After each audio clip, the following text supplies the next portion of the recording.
Grace Miller knew rich people lost things all the time. Diamond earrings in champagne buckets, black credit cards between silk sheets, gold cufflinks under marble sinks, wedding rings left beside bathtubs by men who still kissed their wives in public. But she had never seen anything like the watch beneath the bed in the presidential suite. It lay half hidden in the shadow of the velvet bed frame, catching the late afternoon light that poured through the floor-to-ceiling windows of the St. Aurelia Hotel. One sharp flash, then another, like something alive was breathing under there. Grace lowered herself carefully onto one knee, her cleaning cart parked behind her, the suite silent except for the distant hum of San Francisco traffic below. When she reached under the bed and pulled it out, the air changed. The watch was heavy, too heavy to be normal. White gold, black face, diamonds around the bezel so cold and perfect they looked like frozen stars. On the back, engraved in tiny letters, was a name, V. Marchetti. Grace stared at it. A woman like her could sell a watch like this and disappear. She could pay 3 months of rent, 6 months, maybe a year. She could buy better medication for Lily's asthma. She could stop choosing between groceries and electricity. She could finally hire a lawyer to make Lily's guardianship permanent before the wrong person came looking. Her hand tightened around the watch. Then she heard voices outside the suite door. Men, several of them, low, controlled, expensive voices. The kind of voices that never asked permission because the world had already been trained to move aside. Grace stood quickly, heart climbing into her throat. The presidential suite door opened before she could place the watch on the nightstand. A man in a black suit stepped inside. Then another. Then another. Grace had cleaned rooms for celebrities, politicians, tech billionaires, and men who smiled like they owned the city. But the man who entered last did not look like he owned the city. He looked like the city had surrendered to him. Vincent Marchetti walked into the suite without hurry. Tall, broad-shouldered, dressed in a black tailored suit with no tie, his dark hair pushed back neatly, his jaw shadowed, his eyes cold enough to quiet the room before he spoke. Behind him stood bodyguards. Beside him stood a beautiful blonde woman in a cream silk dress, diamonds at her throat, her red lips curved in a smile that never touched her eyes. And around the marble dining table were already a dozen guests Grace had not noticed before: businessmen, socialites, hotel executives, men with watches nearly as expensive as the one in her hand. They were all staring at her. Grace froze with the diamond watch pressed against her palm. The blonde woman's smile sharpened. "Well," she said softly, "this is awkward." Grace looked from her to Vincent, then to the men around the table. Every face in the room held the same expression. Not surprise, expectation, like they had been waiting to see what she would do. Grace's pulse pounded in her ears. She could feel her hotel uniform stretching tight across her body, the gray dress she hated, the white apron with bleach on the hem. She was suddenly aware of every inch of herself, the softness of her arms, the curve of her stomach, the cheap shoes on her feet, the way the rich guests looked at her like she was something that had wandered into the room by mistake. But she lifted her chin. Then she walked to the marble table. No one moved. Grace placed the watch gently in front of Vincent Marchetti. "I think this belongs to you," she said. The silence that followed was so deep it felt unreal. A businessman at the table swallowed. One of the bodyguards shifted his hand toward his jacket. The blonde woman's eyes narrowed. Vincent did not look at the watch. He looked at Grace. For a long moment, he studied her face with a stillness that made her want to step back and stand taller at the same time. Then he asked, "Where did you find it?" "Under the bed." "You knew what it was?" "I knew it was expensive. Expensive enough to change your life." Grace felt heat rise in her cheeks. but her voice stayed steady. Maybe, but it wasn't mine. Someone at the table let out a small, nervous laugh. It died instantly when Vincent turned his eyes toward him. The blonde woman stepped forward, her perfume cold and sweet. "How noble," she said. Or maybe she realized there were cameras. Grace looked at her. "I didn't see cameras." "Oh, sweetheart." The blonde smiled wider. "People like you never do." Something cold passed over Vincent's face. "Cassandra." The blonde woman looked at him, still smiling. Vincent's voice remained calm.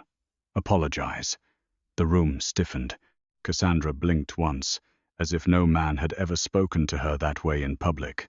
"To the maid?" she asked. Vincent leaned one hand on the table, close to the watch. His diamonds flashed. His eyes did not. "To Grace Miller." Grace's breath caught. He knew her name. Cassandra's smile faltered for the first time. Grace looked at Vincent, fear moving through her now. Not because he had shouted. He had not. Not because he had threatened anyone. He had not needed to. The most dangerous thing about Vincent Marchetti was how little effort it took for him to control a room. Cassandra turned slowly toward Grace. "My apologies," she said, each word polished with poison. Grace did not respond. Vincent finally picked up the watch. He fastened it around his wrist without looking away from her. "How long have you worked here?" he asked. 4 years. "And in 4 years no one taught you to look away when powerful men lose powerful things." Grace swallowed.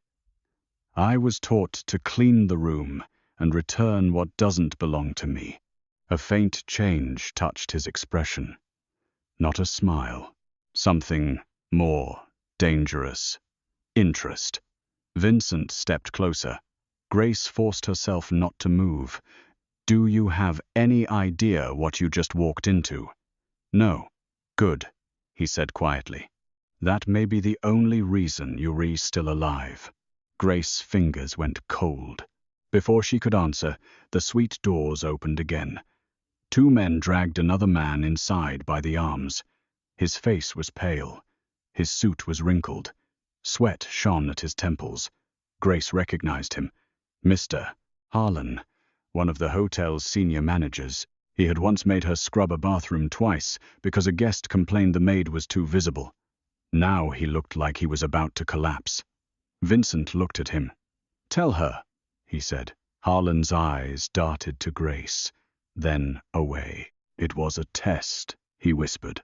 Grace's stomach dropped.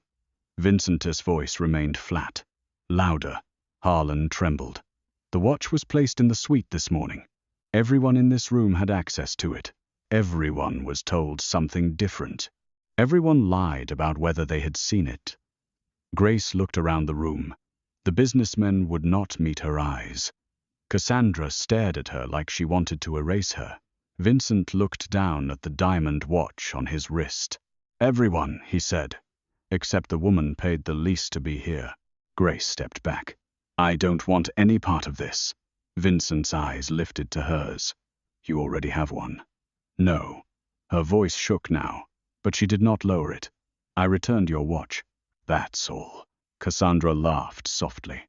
"That's adorable. She thinks honesty is a door she can walk back out of." Grace turned toward the exit. A bodyguard shifted to block her. Vincent raised 2 fingers. The guard moved aside. Grace looked back once. Vincent stood in the center of all that wealth, power, and fear, watching her like she had just cracked something inside him he had long ago buried. "You should ask yourself one question, Grace Miller," he said. She hated the way her name sounded in his mouth, too intimate, too dangerous. "What question?" His eyes did not blink. "Who in this room hates you now because I believe you?" Grace left the suite with her heart beating like fists against her ribs. By sunset, everyone in the St. Aurelia knew something had happened in the presidential suite. No one knew exactly what. That was how rich people survived scandal. They sealed it behind gold elevator doors, and let the staff feel the consequences. Grace pushed her cleaning cart down the 17th floor hallway with trembling hands, trying to convince herself she could finish her shift, ride the bus home, kiss Lily goodnight, and pretend none of it had happened. But the hotel had changed. Security guards watched her too closely. Desk clerks stopped talking when she passed. A bellman she had known for 3 years muttered, "Lucky girl," like luck was something that could put a target on your back. Grace entered the staff locker room at 6:18 p.m. Her locker was open. Her purse was on the floor. Everything inside had been dumped out. Her wallet, her lip balm, Lily's inhaler. The folded drawing Lily had made that morning of the two of them standing under a purple sun. Grace knelt, panic rising. Then she saw the note taped inside the locker. Honesty is expensive. No signature. Her hand shook as she tore it down. Behind her, someone cleared their throat. Grace spun. Mr. Harlan stood by the lockers, his face pale, his tie crooked. "You need to leave," he said. "I was going to. No, I mean leave the hotel, permanently." Grace stared at him. "You refiring me? I'm suspending you pending investigation." "Investigation into what?" His eyes flicked toward the door. "Possible theft." Grace laughed once, a broken sound with no humor in it. "I returned the watch. You were found in possession of it. Because I found it under the bed. That's not what the report will say." Grace stood slowly. She had been tired before, humiliated before, underestimated every day of her life by people who thought money made them cleaner. But this was different. This was punishment for doing the right thing. "Who told you to do this?"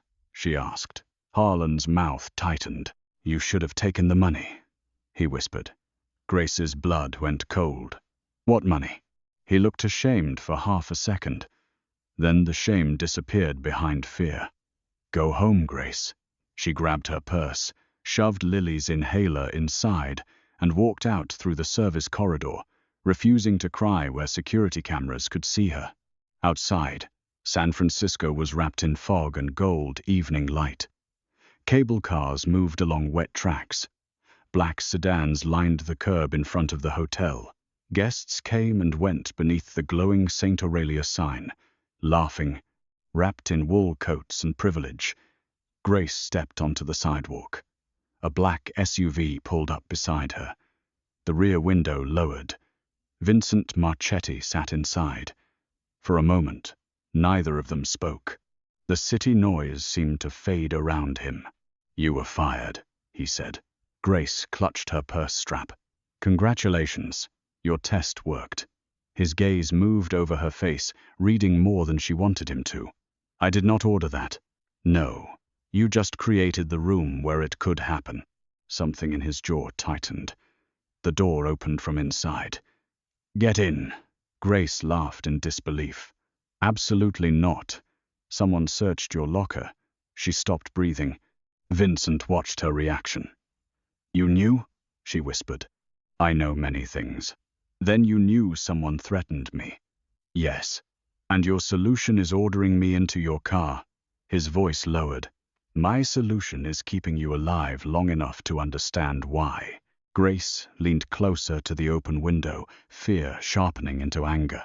"I don't need a criminal-less protection." One of the bodyguards in the front seat turned slightly. Vincent did not move. "No," he said softly. "You need protection from criminals who smile in charity photos." Grace looked toward the hotel entrance. Through the glass, Cassandra Vale stood in the lobby, one hand around a champagne flute, watching them.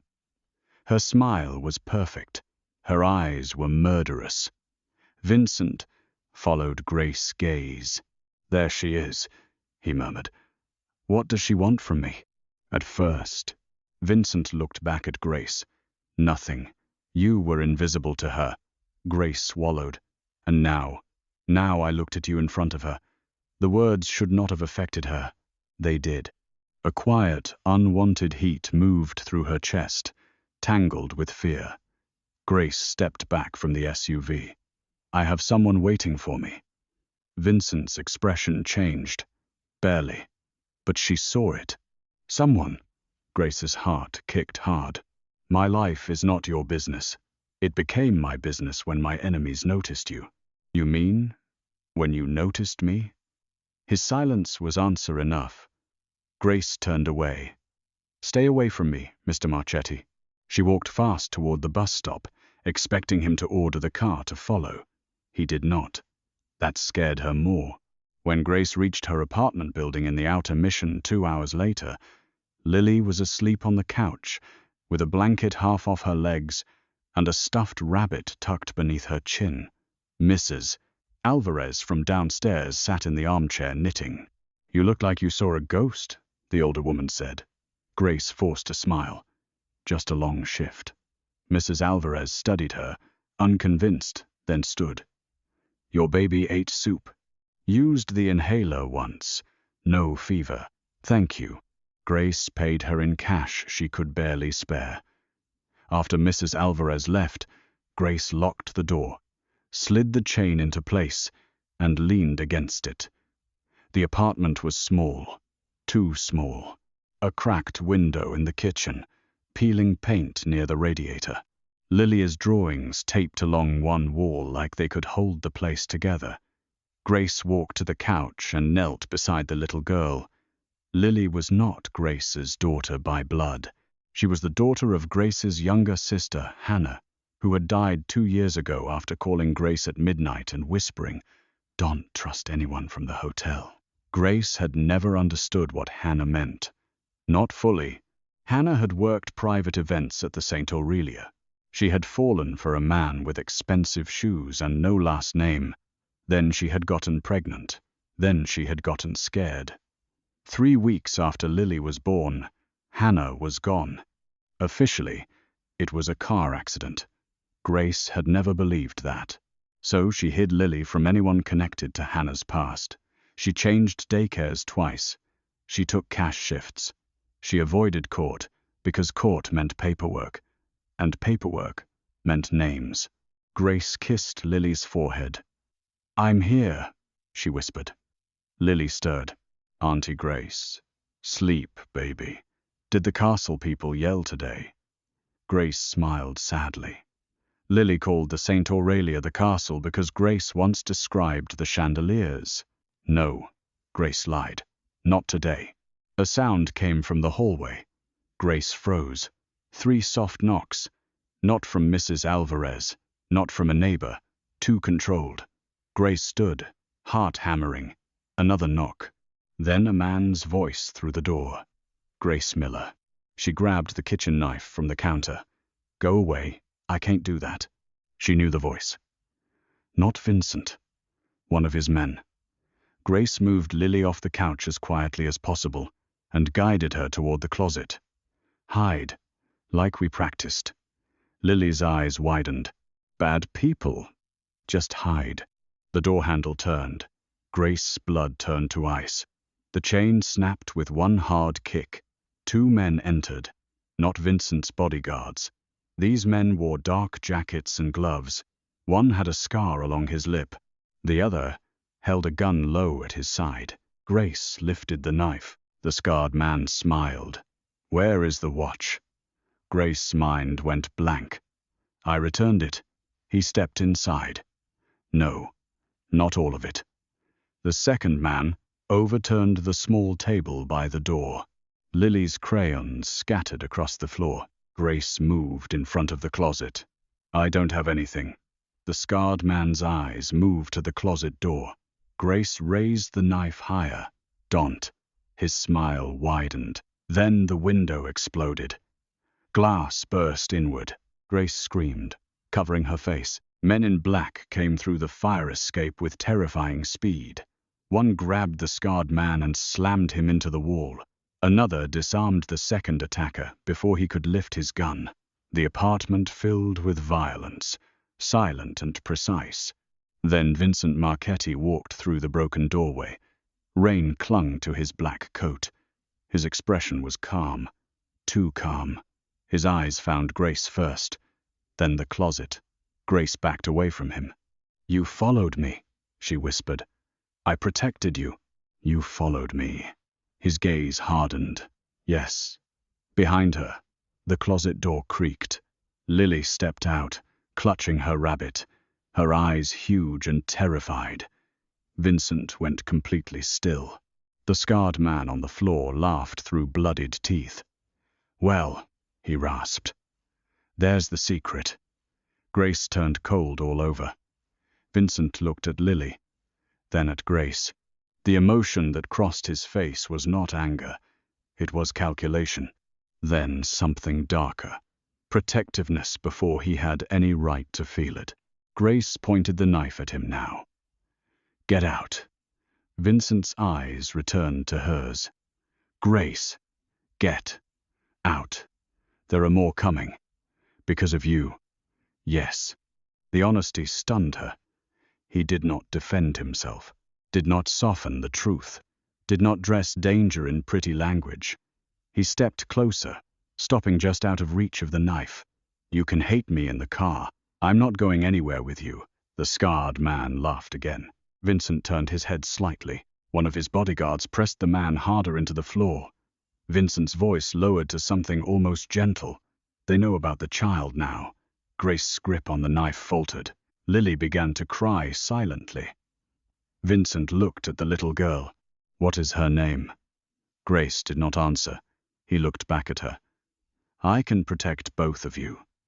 "You don't even protect people," Grace said, her voice breaking. "You collect them." A flicker crossed his face. "Pain, maybe.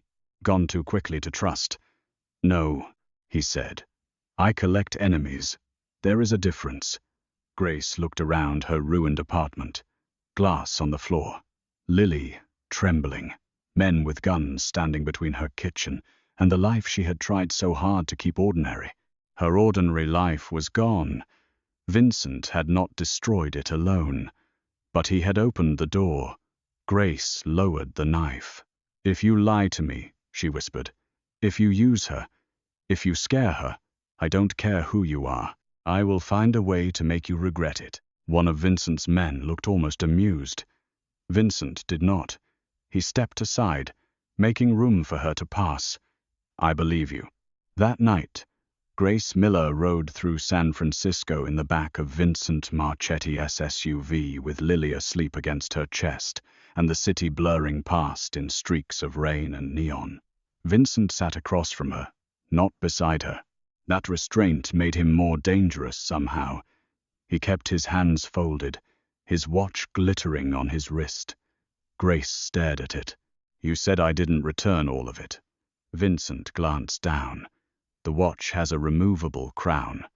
"A what?" "The small piece used to set the time.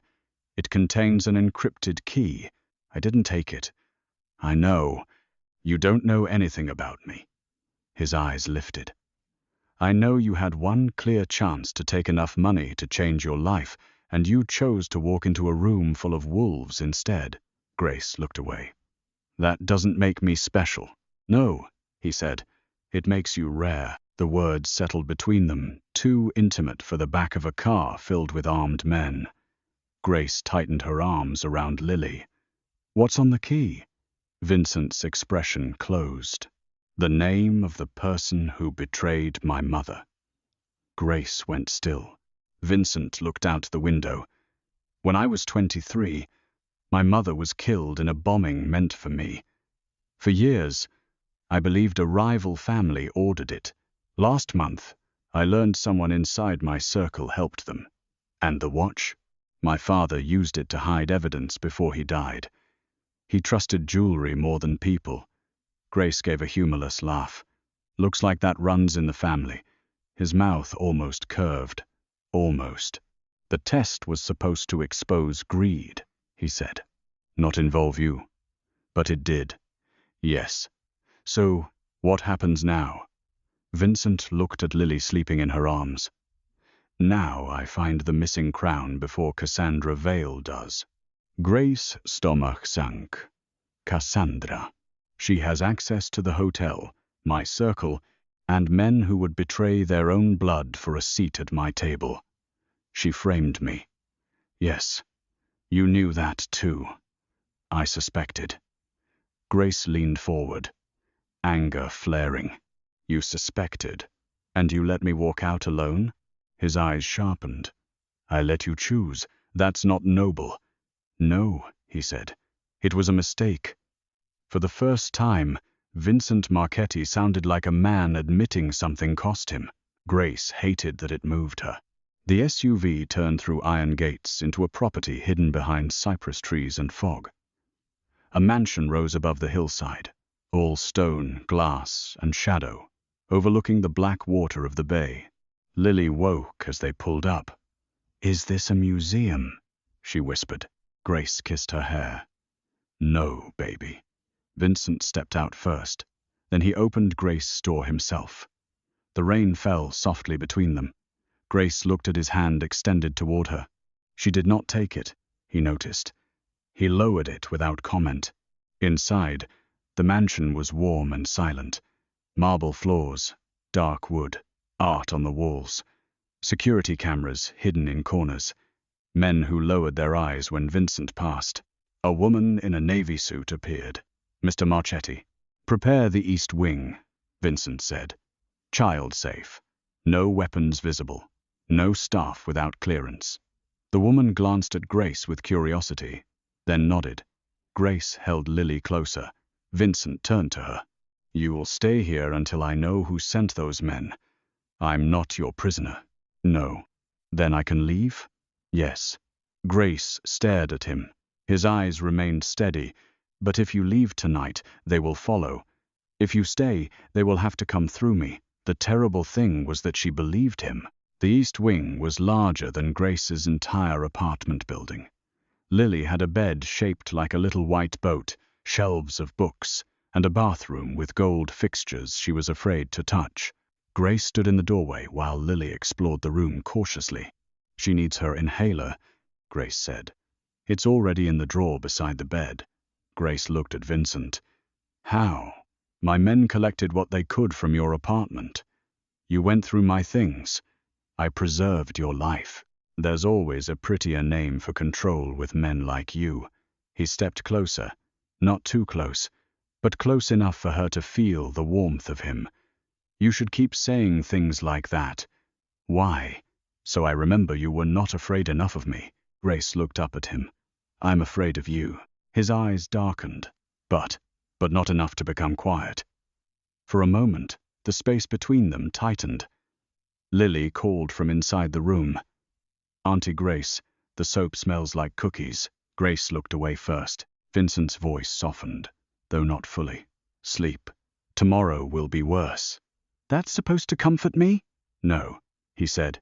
"It's supposed to prepare you." He left her standing in the doorway, furious, exhausted, and more aware of him than she wanted to be. The next morning, Grace woke to find her name on every gossip site in San Francisco. Hotel maid accused of stealing from Mafia billionaire. Vincent Marchetti. Secret curvy lover. Diamond watch. Scandal rocks. St. Aurelia Hotel. There were blurry photos of her outside the hotel. Photos of Vincent's SUV. One picture showed her entering his mansion in the rain with Lily's face mercifully hidden against her shoulder. Grace sat at the kitchen island in the east wing, numb, while Lily ate pancakes shaped like stars. Vincent entered with 2 phones in one hand and murder in his eyes. "Who leaked the photo of the mansion?" he asked one of his men. "We're retracing it." Grace stood. "Don't talk around me like I'm furniture." Vincent looked at her. "You're not furniture." "No.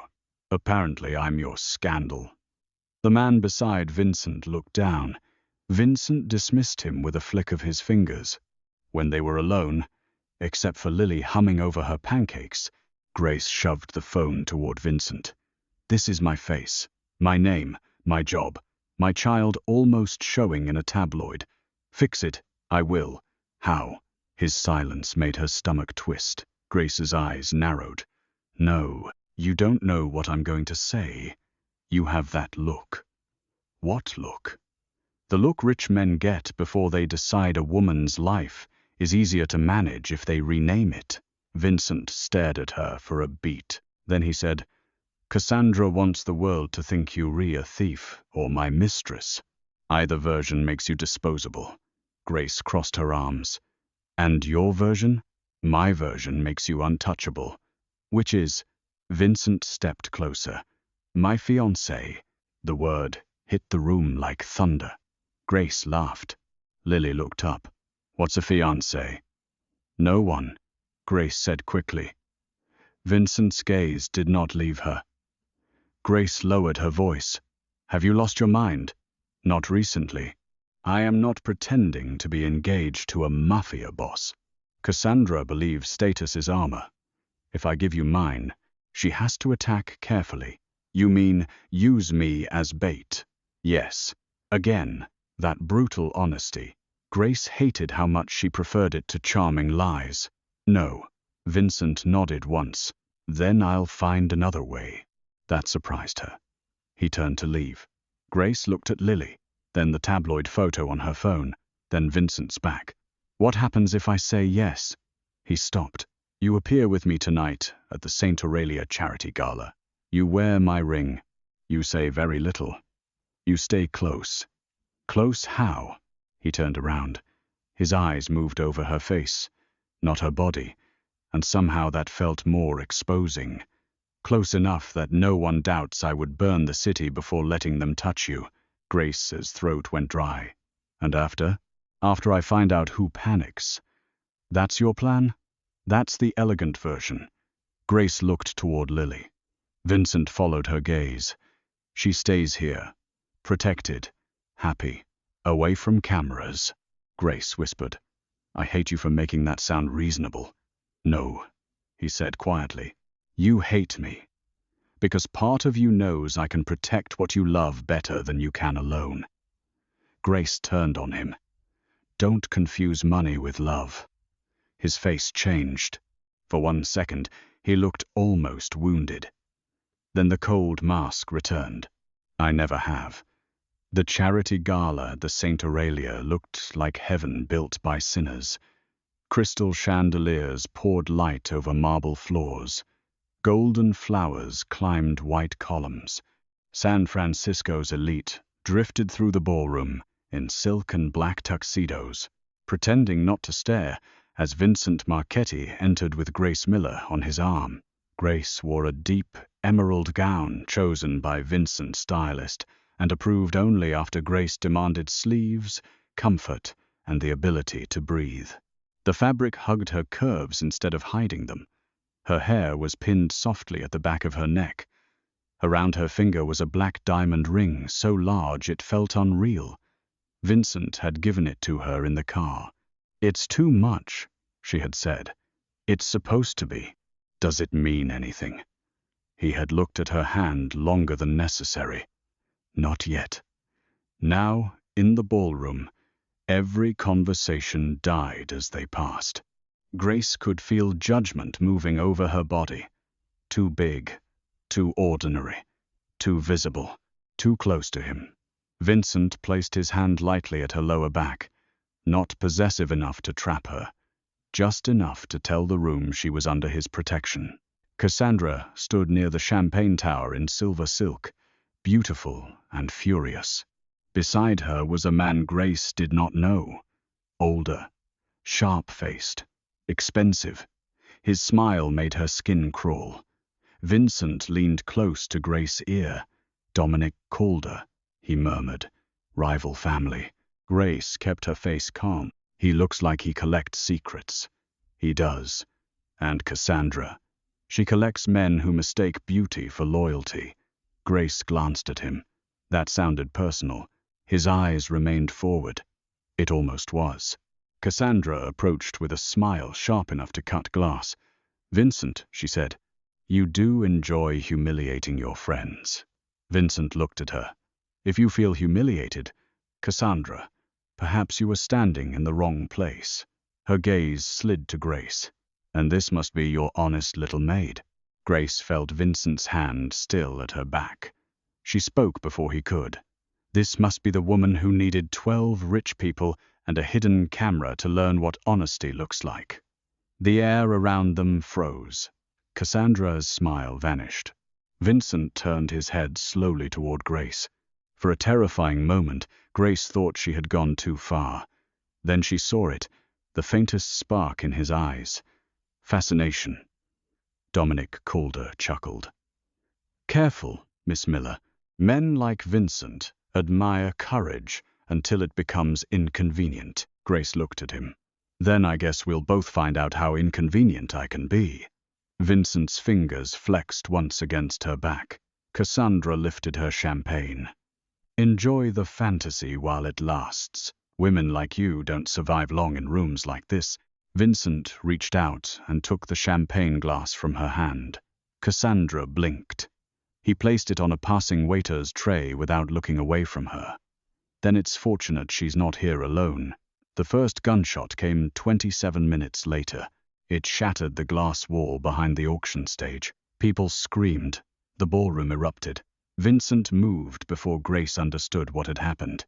His arm came around her, hard and protective, driving her behind a marble column as another shot cracked through the chandelier above them. Crystal rained down like ice. Grace gasped. Vincent covered her head with his body. Stay down. Lily, she's safe. How do you know? Because I have more men watching her than this building. Grace grabbed his lapel. Vincent. The sound of his name in her voice changed him. His eyes dropped to her mouth for half a second. Then another bullet struck the column. He pulled her tighter. Around them, his guards moved with deadly precision.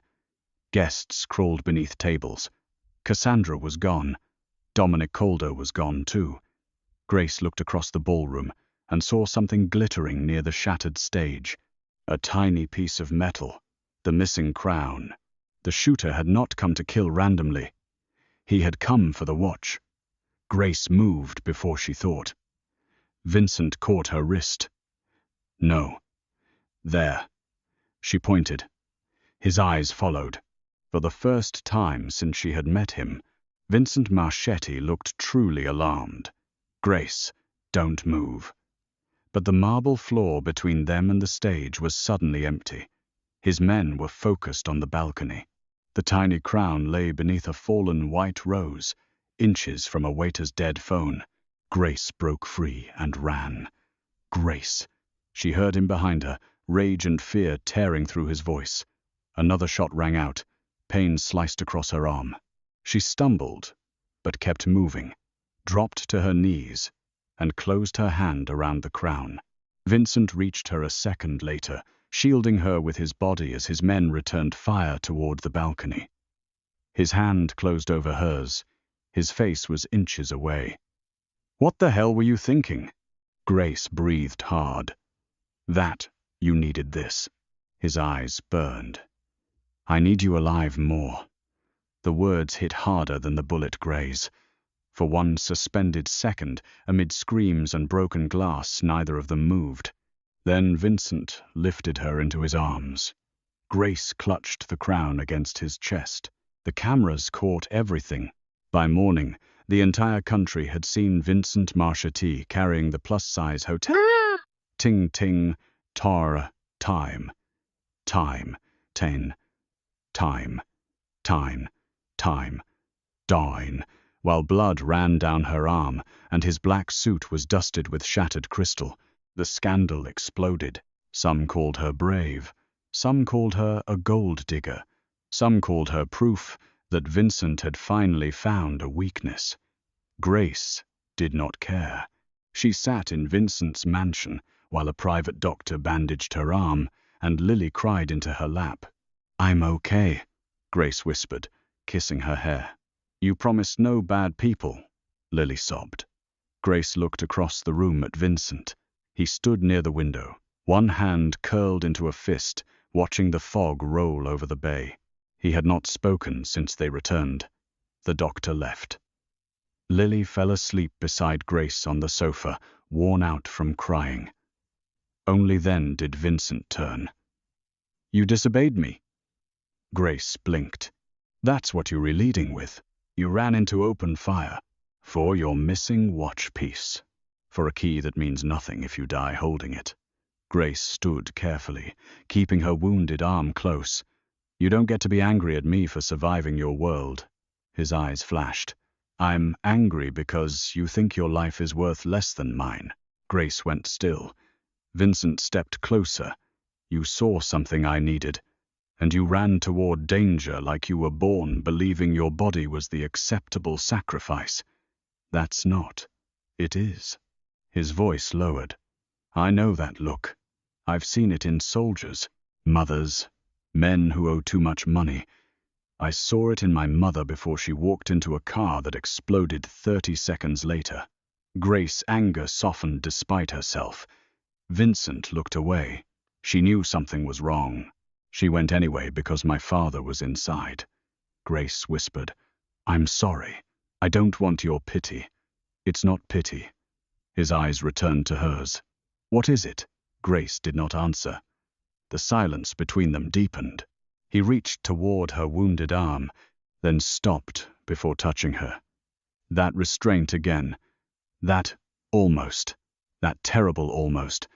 That made her heart ache. Grace looked at his hand. You can check it, she said softly. His jaw tightened.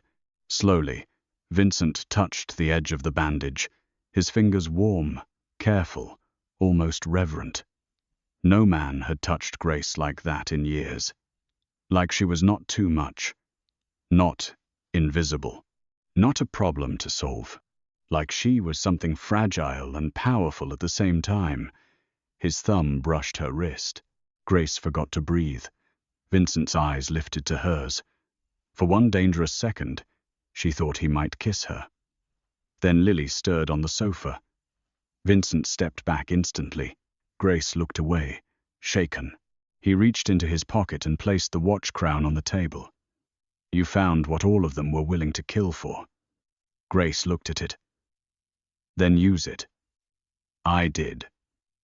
And his expression turned lethal. The file named Cassandra Vale. Grace felt the room tilt. Vincent slid a tablet across the table. On the screen was security footage from 6 years earlier. A younger Cassandra stood in a parking garage beside Dominic Calder. Between them was a man Grace recognized from old hotel records. Hannah's boyfriend. Lily's father. Grace's blood went cold. No. Vincent watched her face. Grace stepped back from the table. No, that's not possible. His name was Julian Vale. Grace's breath left her. Vale? Cassandra's brother. The room spun. Grace gripped the table. Hannah had never given a last name. She had only said the man was from a powerful family. She had been terrified. Grace had thought she meant money. Not this. Vincent's voice was careful now. Julian was involved in the bombing that killed my mother.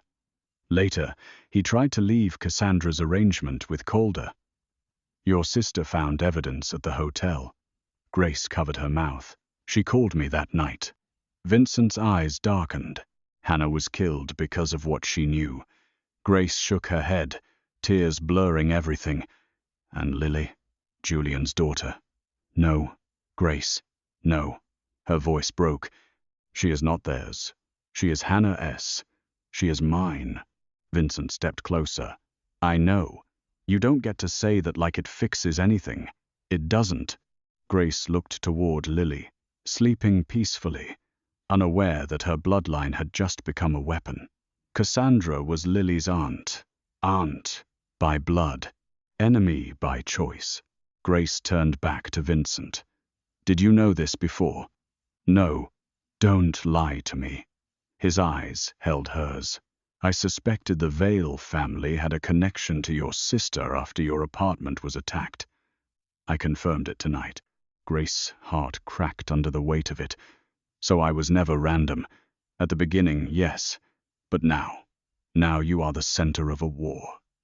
Cassandra thought she had buried. Grace laughed through tears. You brought me into your house, put your ring on my finger, and made my child visible to people who already killed her mother. Vincent's face hardened with self-loathing. Yes, the honesty hurt worse than a lie. Grace removed the black diamond ring. Vincent watched her do it without moving. She placed it on the table between them. "I can't do this." His voice went quiet. "Grace." "No. I trusted you because you looked at me like I was a person. But maybe that was just another test." Something broke across his face. Not fully, but enough. "I have tested everyone in my life," he said. "Except you." Grace wiped her tears. "That's not enough." She picked up Lily, refusing help, refusing his men, refusing his car. Vincent let her go, but when she reached the front door, he spoke. "If you leave, I will still protect you." Grace looked back. He stood beneath the mansion chandelier, surrounded by power, looking more alone than any man she had ever seen. She hated that part of her wanted to run back. "Then protect us from far away," she said. For 3 days, Grace lived under witness protection in a quiet house outside Half Moon Bay.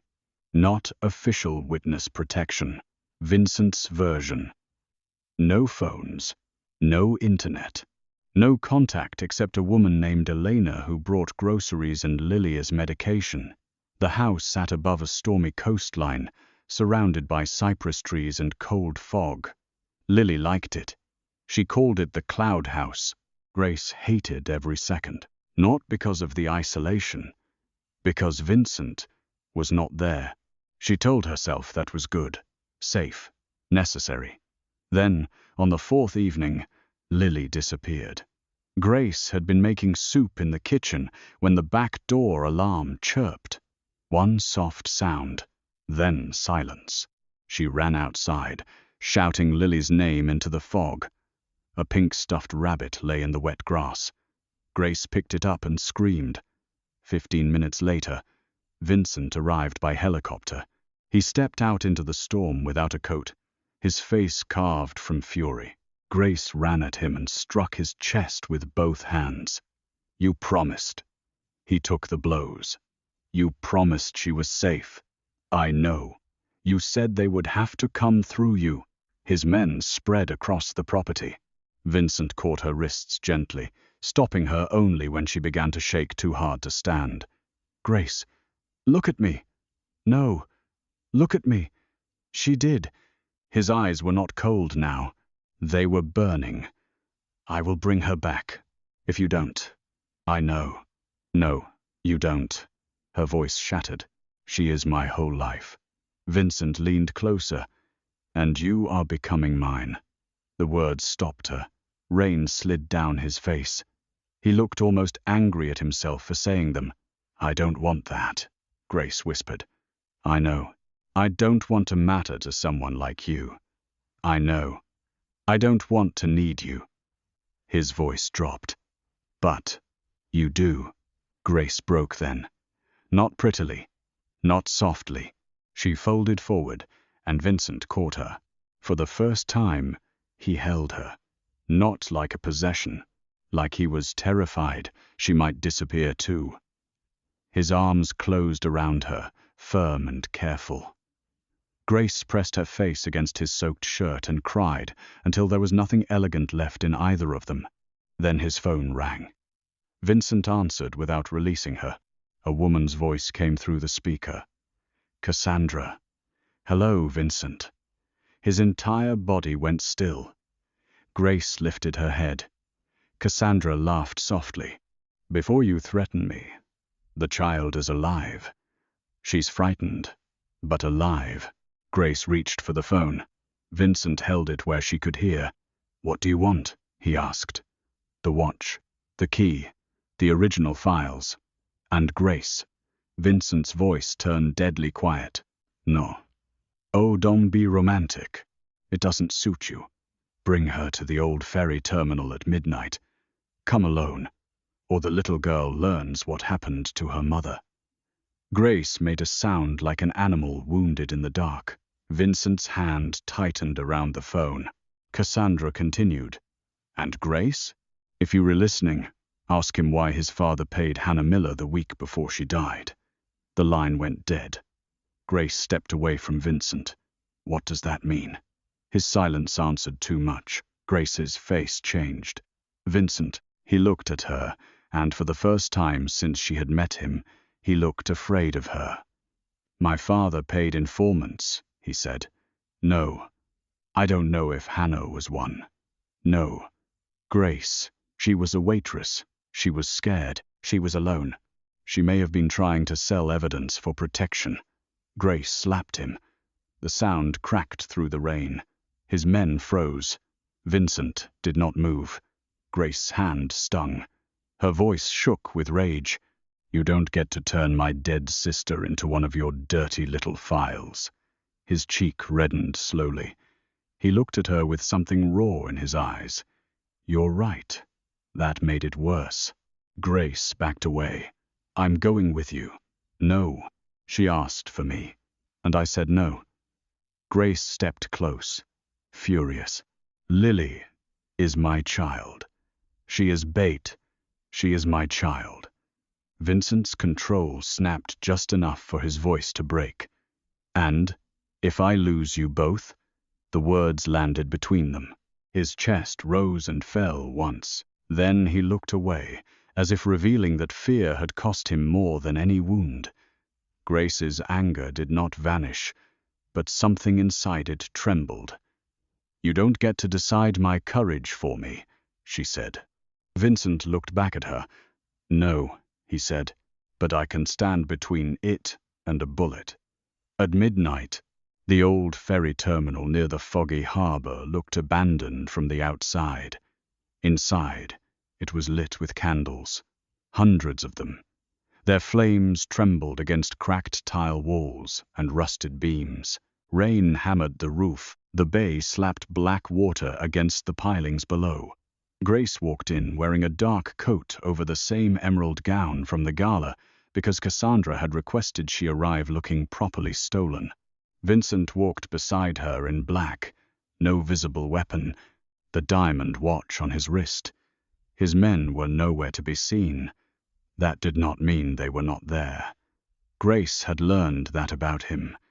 Cassandra stood at the far end of the terminal beside Dominic Calder.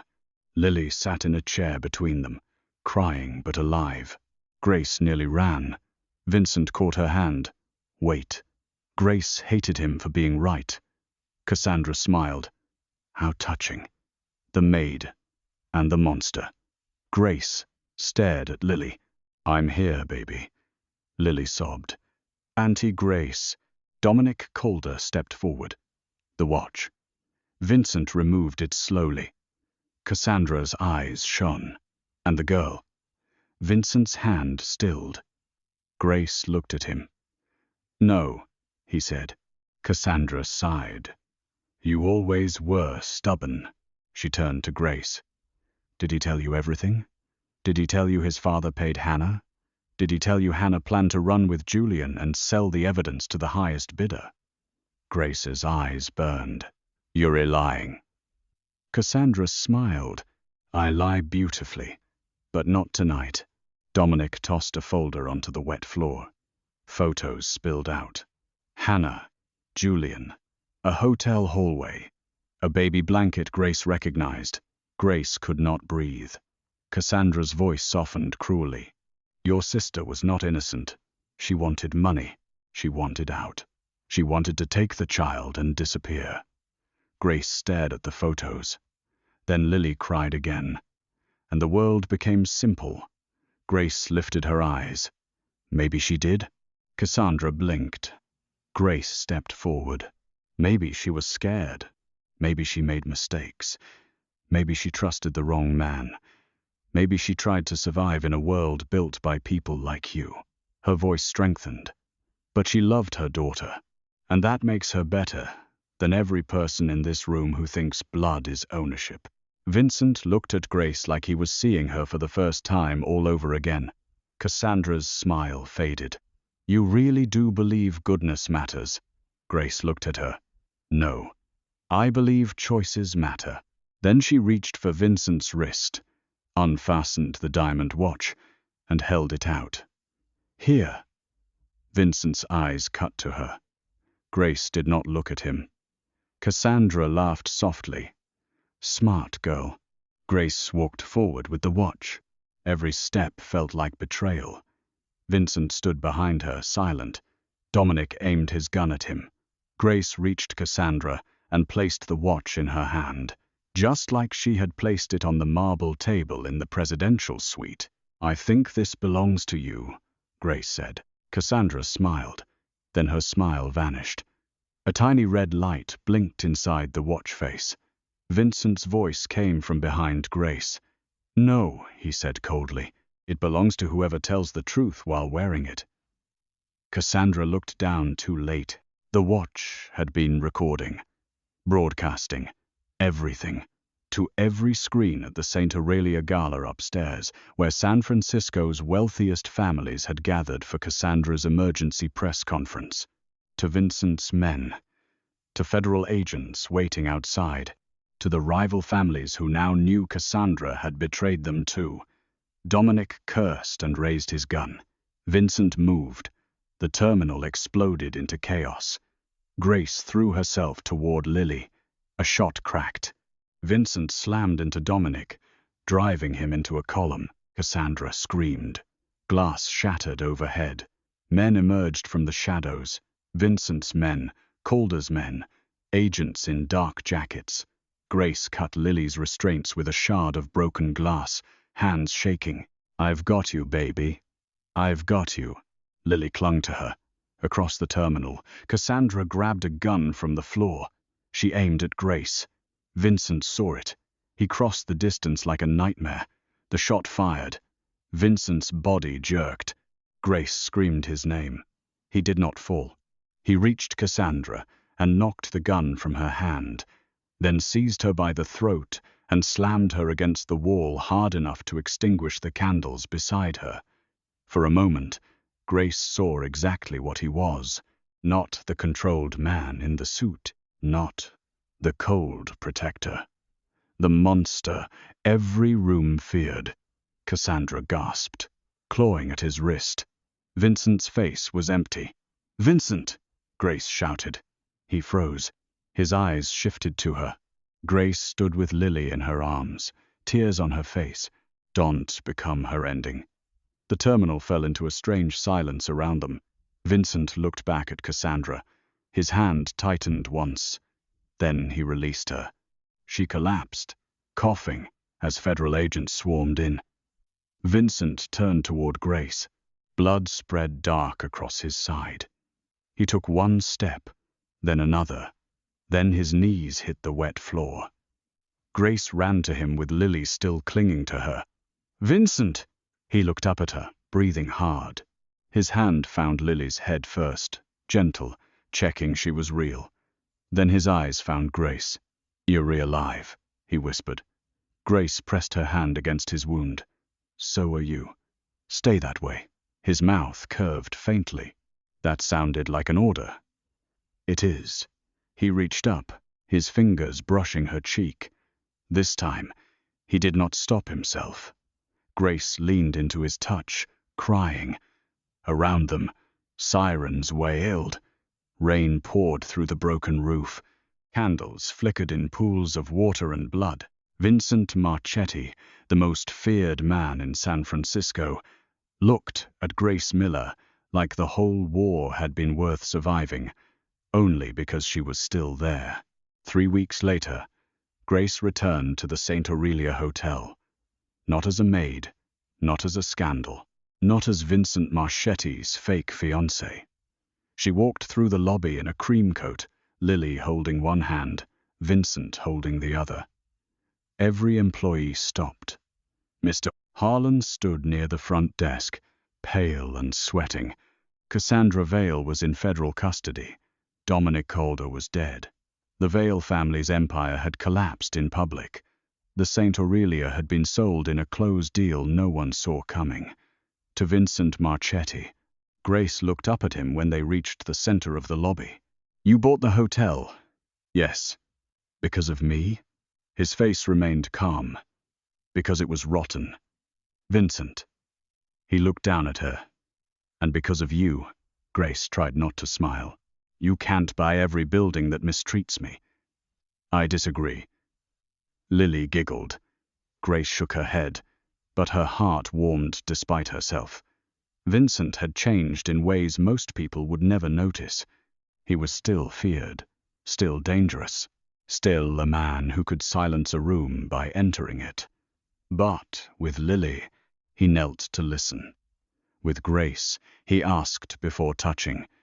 And when anger moved through him, he no longer mistook control for love. He had given Grace legal help to secure Lily's guardianship permanently. He had testified, threatened, negotiated, and terrified 3 judges' clerks without ever stepping over the line Grace drew for him. He had not asked her to marry him again. Not once. That mattered. Inside the ballroom, workers had gathered. Housekeepers, bellmen, cooks, laundry staff. People Grace had known for years. People who had been invisible in the same rooms where millionaires lost diamonds and dignity. Vincent stepped onto the small stage. Grace stood below with Lily. He addressed the staff, voice calm and carrying. This hotel was built to serve powerful people and forget the people who served them. That ends today. A murmur moved through the room. Every worker terminated under Cassandra Vale's management will receive full review. Every wage complaint will be investigated. And the new Employee Protection Fund will be directed by someone who understands this place better than any owner ever did. Grace's smile faded. Vincent looked at her. No, she whispered. Yes, he said. The room turned toward her. Grace stepped closer to the stage. You did not ask me. Vincent's eyes warmed slightly. I'm asking now. In front of everyone? You're harder to refuse in private. A few workers laughed softly. Grace tried to glare at him. Failed. Vincent stepped down from the stage and stood before her. From his pocket, he removed the diamond watch. The room went silent. Grace stared at it. I don't want that thing. It's not an apology. Good. Because jewelry is a terrible apology. His mouth almost smiled. It's a reminder. He turned the watch over. On the back, beneath his name, new words had been engraved. The hour honesty saved me. Grace's throat tightened. Vincent held it out, not forcing her to take it. I spent my life testing loyalty because I believed love made men weak, he said quietly. For her alone now. Then you walked into a room full of liars and returned what could have saved you.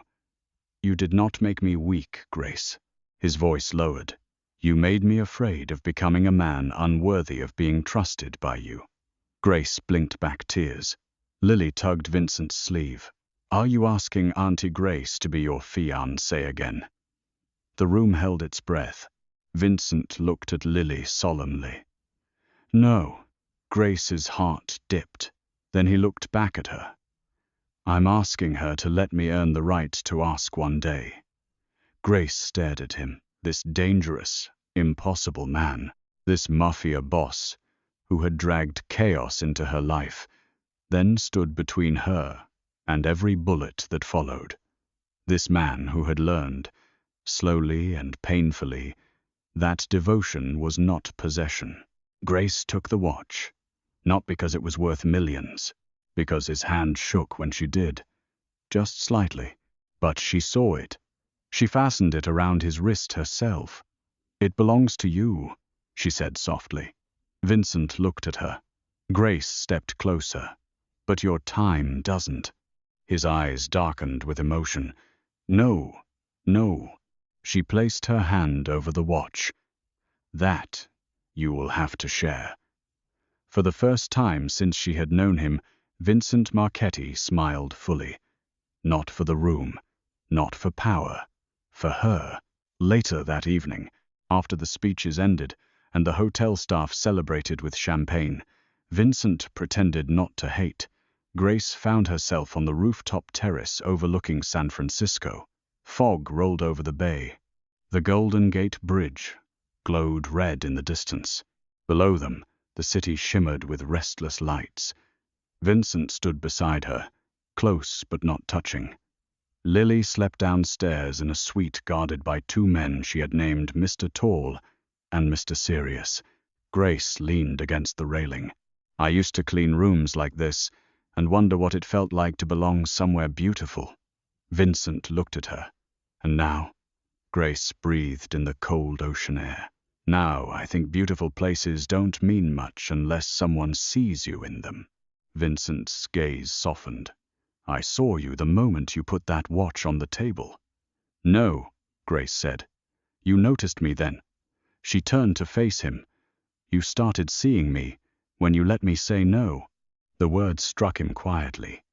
He nodded once. "Then I'll keep listening." Grace studied his face, the scar healing near his temple, the shadows under his eyes, the man beneath the myth. "You're still dangerous," she whispered. "Yes, you still scare me sometimes." "I know, and I'm not sure love should feel like standing near a storm." Vincent stepped closer, stopping just before their bodies touched. "Then I'll be the storm that never turns on you." Grace wanted to tell him that was too intense, too much, too Vincent. Instead, she smiled through tears. "You need better poetry." His eyes warmed. "I'll hire someone." She laughed softly. The sound surprised them both. Vincent lifted his hand, waiting. Grace looked at it. Then she took it.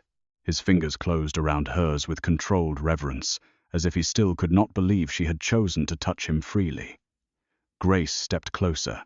This time, there was no fake ring, no hidden camera, no loyalty test, no room full of liars watching, just fog, city lights, and a man who had once believed honesty was extinct. Vincent lowered his forehead to hers. "I love you," he said, calmly, quietly, like a confession pulled from the deepest locked room in him. Grace closed her eyes. She thought of the hotel suite, the diamond watch, the marble table, the moment one ordinary choice had dragged her into a world of violence and velvet, betrayal and protection, fear and impossible tenderness. She thought of Hannah, of Lily, of every woman who had ever been underestimated because the world mistook softness for weakness. Then she opened her eyes. "I know," she whispered. Vincent went still. Grace smiled. "And I'm learning what to do with that." His breath left him like he had been struck. She rose onto her toes and kissed him. It was not gentle at first. It was relief, survival, all the almost touches, all the interrupted moments, all the anger, fear, longing, and restraint breaking open beneath the foggy San Francisco sky. Vincent's hand came to her waist, careful even in hunger.